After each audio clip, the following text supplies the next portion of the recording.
E-Business Development Wednesdays, and my next guest is Mr. Nathi Thusi. He is the Gabaza Holdings COO and is joining us live here in the studio. Mhlonisha, thank you for your time. Welcome to Vuma FM. Siyabonga banani la studio. Thank you so much for inviting us. Tell us a bit about your company. In fact, you are a 100% majority black-owned and managed waste recycling company, right? But from the beginning, I'm sure as a businessman, that is not what you saw. Where did it start in terms of business for you? Thank you for that question. The vision for the business was set out long before the business actually started operating. But why recycling, though? I mean, where were you exposed into recycling? Somebody would think, a taxi for a man like you, or if not one, then perhaps a shisanyama of some sort. Why recycling? Even more interesting question. Yeah. As I was explaining, the vision was set out long before we rolled out the recycling business. Yeah. When one finished university and joined the corporate world and ultimately decided it was time to venture out on our own. Yes. One of the things that I personally said to the colleagues back then when, I was giving my farewell speech, I said, I'm leaving corporate employment to go out there and start a logistics farm. Yes.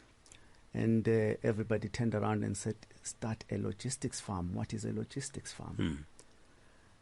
I've always been in logistics. So I turned around and I said, the years that I've been in corporate and managing a lot of logistics activities in our country and beyond, one thing that has stuck out for me, which cannot continue, was the mining of mineral resources in Africa and taking them as raw as they were and ship them out to outside countries which are better developed. Yeah. They beneficiate these mineral resources and they bring them back to us as finished products, and we just consumers of finished products.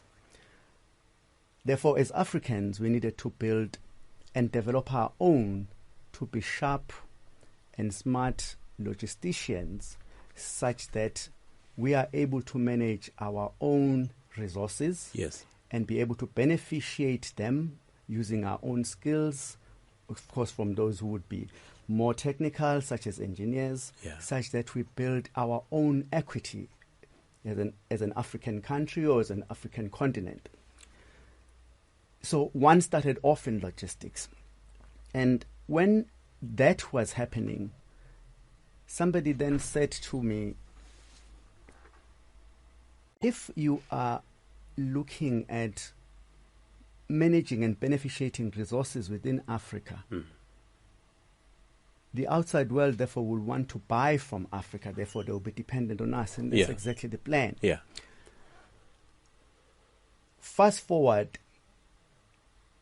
we grow the business beyond just mineral resources. We ultimately get into a space where we get exposed to how glass is manufactured.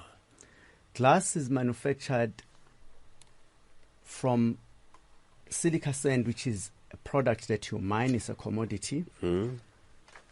Soda ash, lime, you mine all these things. There's a mineral resource. Yes. I was thinking to myself, is this gold mafia 5.2 or what's happening? Because you started off with mineral resources, but so, very interesting that glass as well. We never think of it that way because we don't don it on our wrists and so forth. So you mine you mine these resources and then you burn them. Yeah. And you get a bottle. The beer bottle that you hold in your hand when you're having your beer is from earth, really, stuff that was mined. Yeah. So with my partners at Gwabaza, we then say, how do we make an impact in an economy that consumes and does not manufacture much? I see. We are a consuming nation. We import a lot and we consume, and once we've consumed, we discard. Yeah. It becomes waste. Once you've manufactured or produced glass, if you throw it out there, it remains there in perpetuity because it doesn't rot. It doesn't reduce to anything else. Right. So we took a decision that we therefore need to be change agents in a country where recycling of waste is, or at least at the time, is changing now, was not necessarily seen as a business that you can grow into something really meaningful. It sounds more humanitarian than a business. Yes. So we went into the glass manufacturing, reclamation space. Yes. Started off in the townships collecting glass, processing it in line with the specs that the glass manufacturers would want it, which is your Isanti glass, your consort glass. And they will throw it back into the furnace, and a new bottle is produced, and then you've got a bottle. So in other words, we're creating almost a circular economy. So that's where recycling then makes sense. So that's how the business really was founded. That's how it grew in a recycling space, collecting glass that has already been used, processing it and putting it back into the furnace so that a new glass is made, and that glass goes back into the consumer market. We buy, consume what is in there. We collect that bottle when it's empty. We take it back into the furnace, and so recycle. But all the other commodities, all the other recyclable materials go through the same system almost. Yeah. What you're holding in your hand, that piece of paper was once a tree. Or sugar canes, yeah. So if we take paper back into the mill and make fresh paper again out of it, it means we are saving a lot more trees from being chopped down to make paper. So you're saving the environment. So the business really started off like that. Yeah. Why recycling? For us, it was because we believe it's a business of the future. Okay. When we started, stats used to say that they were producing around 108 million tons of waste as a country. That's back in 2017. Who's they? Is it who's they? Stats, of course, is what you get from the Department of Environmental Affairs and the interested parties in the packaging space. Yeah. They would quantify what is produced per annum in the packaging space, and therefore what would become waste ultimately. And that waste will generally end up in landfill sites, because of the 108 million tons back then, only about 10% of it would be recovered and goes back into the production cycle. The rest would go into a landfill site. So it means we're creating mountains and mountains of waste in our communities, which then emit undesired fumes and gases, contaminate the environment, and of course cause a lot of undesired ailments among citizens, etc. Yeah. So we then felt it would be the best thing to do to get involved in, one, the reclamation of that waste that can be recycled, so that we can put it back into the system again, but also bring about awareness to communities in terms of what waste that is not recycled causes, the harmful effects of waste to the environment and to the communities themselves. So that's really what the business in a nutshell does. It's all about reclaim waste. We then bring about awareness.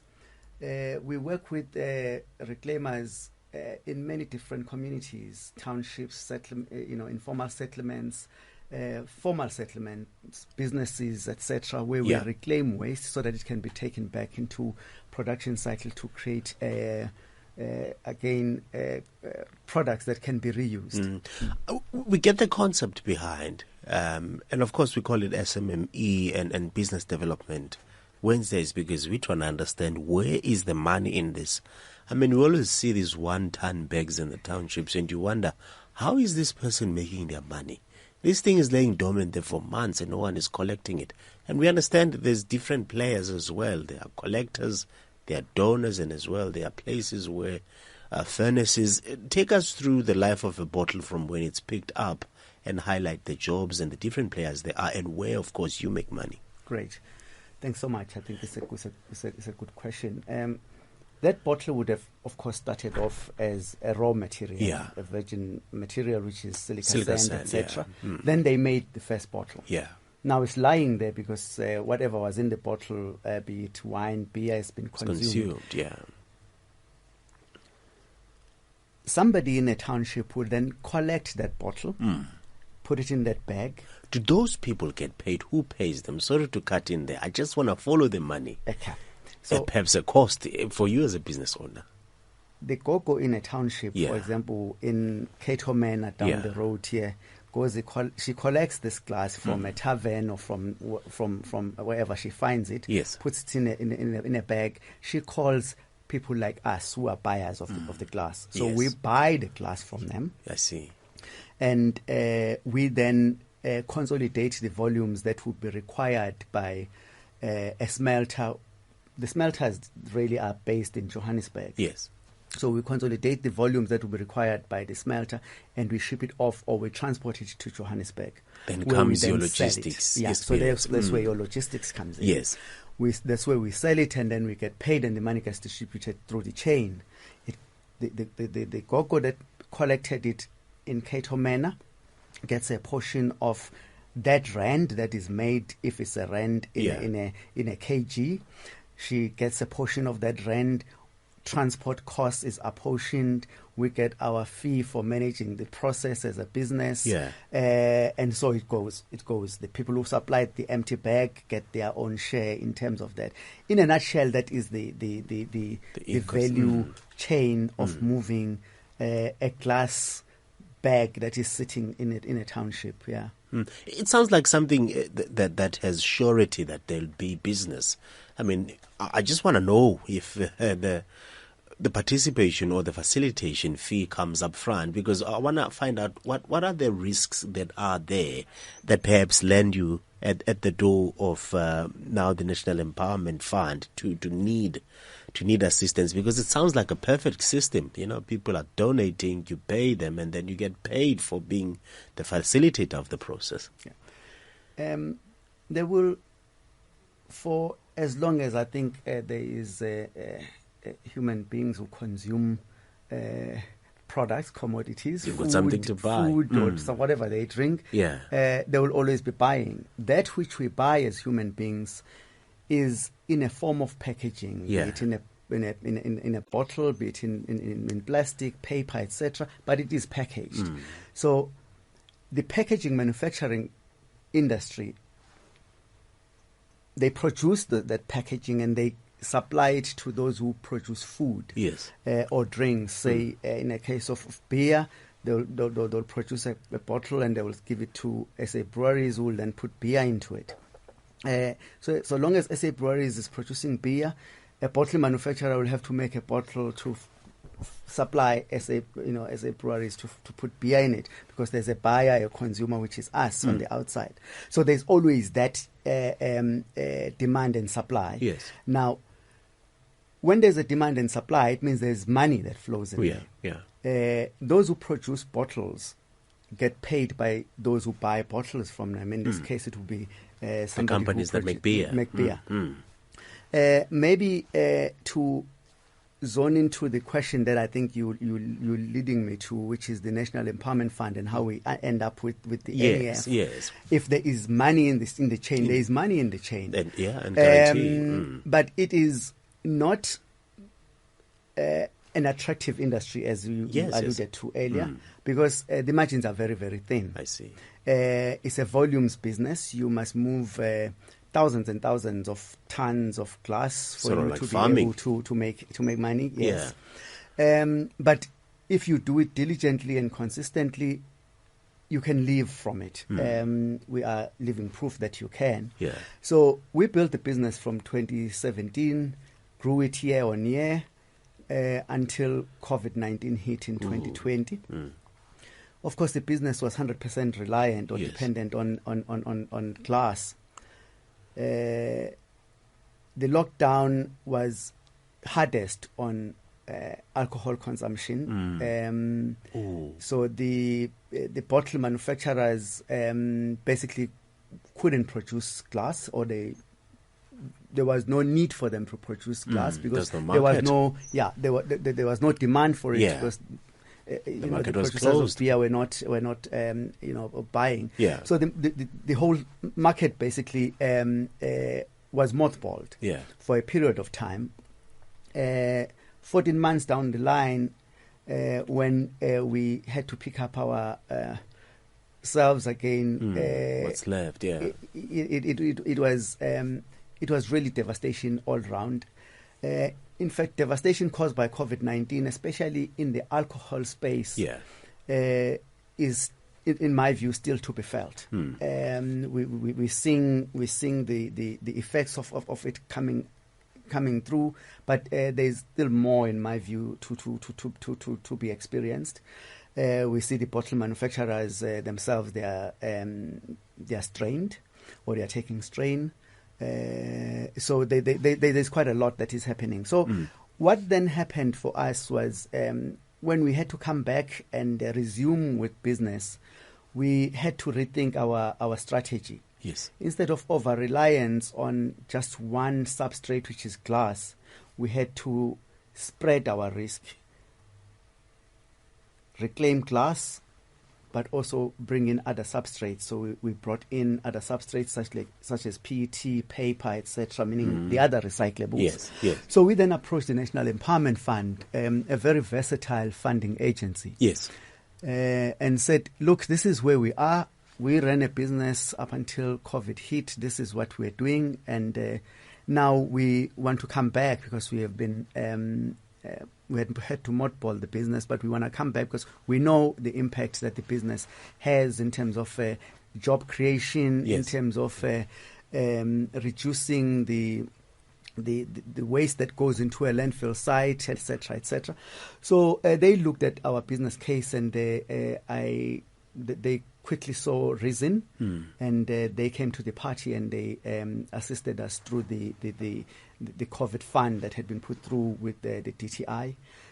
So that's how our relationship with the National Empowerment Fund started, a relationship that we think is going to last for many, many years to come, because as we grow with new players who, through our network as we grow, come in small, and they also need the assistance, and they themselves need to grow in their own right.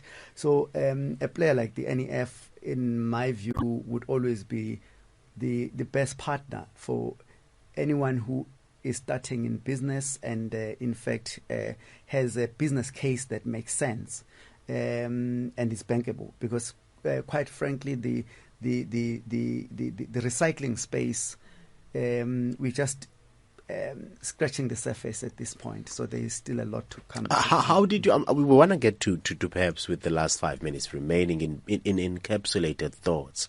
How does a man like you then venture into that kind of space? Perhaps not looking at it from the background that you had and the experience that you have. How do I break into the recycling space as an African? That's a very interesting one, because whenever we talk, we always say the people who have the know-how to actually make waste reclamation, the first process, which is to reclaim waste, It is African people. Yes, because yes. It is African people that you see pushing trolleys or pulling trolleys every day. Same gold. We Yes. dig gold every day. Yeah. The part where it gets a bit complicated for them is where you begin to need to mechanize the process. I see. Where you get into production, etc. Smelters and Yes, so forth. that's why we are involved in the reclamation and the transportation, and then we have to supply somebody who's got the mechanics to convert this waste material, which is now an input raw material, into their production cycle. They are able to produce something new because that is capital intensive. Yeah. So somebody new who wants to start, my advice is simple, really, as we always say to people when we engage or during the workshops that we run and people that we collect from every day. Yeah.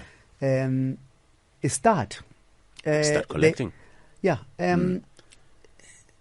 know, people always talk about writing business plans. You can write a business plan, but it doesn't start your business for you.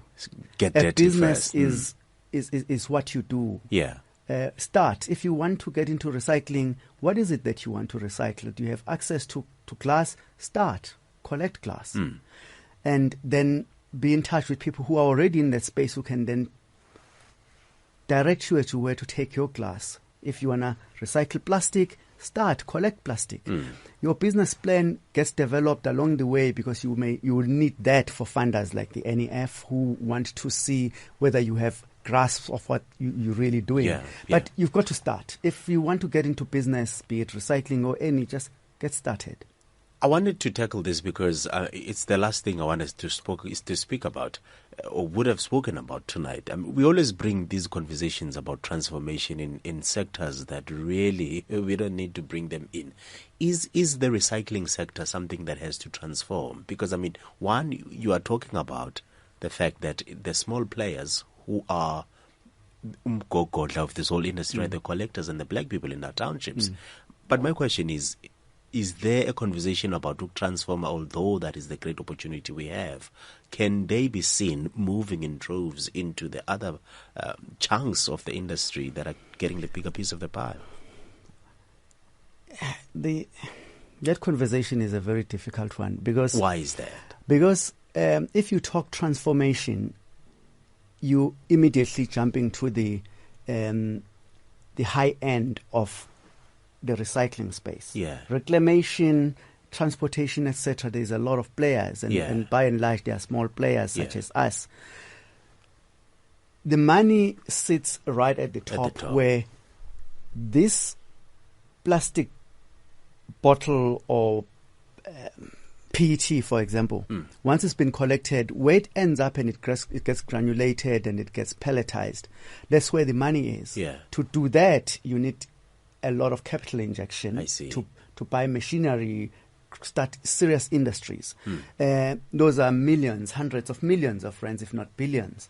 Now, if you talk transformation, that is the part maybe that needs a lot of attention. Yes. And that, however, can happen because the material that ends up in those spaces is controlled by this large pool of reclaimers at the bottom, the thousands and thousands of reclaimers who supply that space. Yeah. So if those reclaimers could be organized and assisted to ultimately maybe in their own spaces set up smaller manufacturing plants, and then you start breaking up the monopoly, as it were.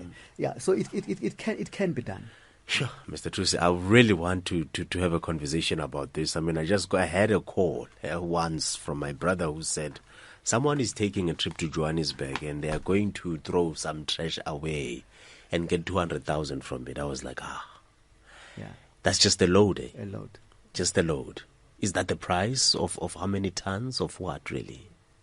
If somebody is taking something that is trash from Durban, taking it to Johannesburg, and they're going to get 200,000. Yeah. That is a high value product. It can't be glass. Yeah. Is something else. Copper, steel. Yeah. So there's a lot of opportunities within lots, recycling. You could be transporting and so forth. Definitely. Thank you so much for your time this evening. If somebody would like to talk to you, because I know you're saying here there are seminars and so forth, Nihlangane, as you are saying, there needs to be that unity. Where can they find you in 30 seconds, please? They can find me on my phone. Yes. I only have one phone number and I'm always available. Yeah. Unless, of course, if I'm tied up with something. It is 083 572 8355. I'll repeat it, 083 572 8355. My email address is thusi@nathiafrica.co.za. That was Mr. Nathi Thusi of Chobazo Holding, a 100% majority black-owned and managed waste recycling company. They were also given some funds by the National Empowerment Fund in partnership with the Department of Trade, Industry and Competition, established an economic distress fund to provide cautionary business loan to black-owned and managed enterprises that were under financial stress during COVID-19. We are into Meneli's time is coming up next. The Business Show is produced by Zoaka